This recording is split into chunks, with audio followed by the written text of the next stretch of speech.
अमरावती जिले में लगातार हो रही मूसलाधार बारिश से सोयाबीन, कपास और तूर जैसी फसलों का भारी नुकसान हुआ है।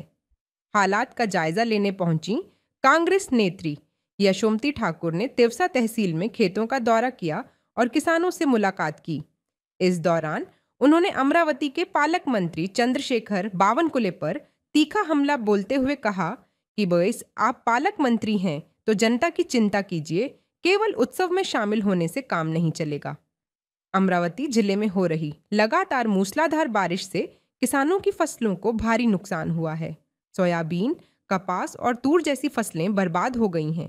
खेतों में खड़ी फसलें पूरी तरह से गिर गई हैं, जिससे किसान हताश और परेशान हैं। इसी पृष्ठभूमि में कांग्रेस नेता और पूर्व मंत्री यशोमती ठाकुर तिवसा तहसील के खेतों में पहुंची और किसानों के साथ खड़े होकर नुकसान का जायजा लिया। उन्होंने किसानों से संवाद किया और उन्हें सांत्वना दी। निरीक्षण के बाद प्रतिक्रिया देते हुए ठाकुर ने अमरावती के पालक मंत्री चंद्रशेखर बावनकुले पर कड़ा प्रहार किया। इस समय उन्होंने क्या कहा, देखिए।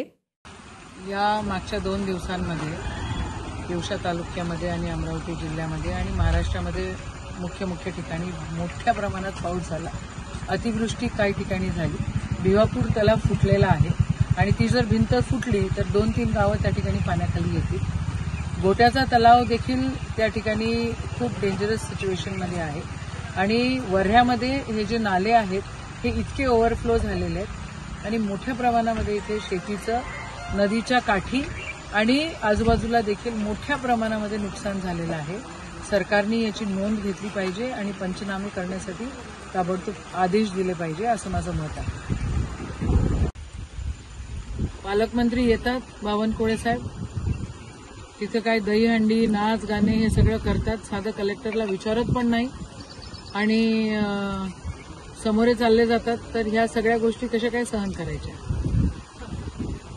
तुम्ही पालकमंत्री आहात, तुमचं सरकार आहे, तेव्हा हे सरकार कशासाठी असतं? हे लोकांना जिव्हाळा देण्यासाठी, त्यांना हिंमत देण्यासाठी असतं। वेलफेअर स्टेट म्हणतो आपण याला।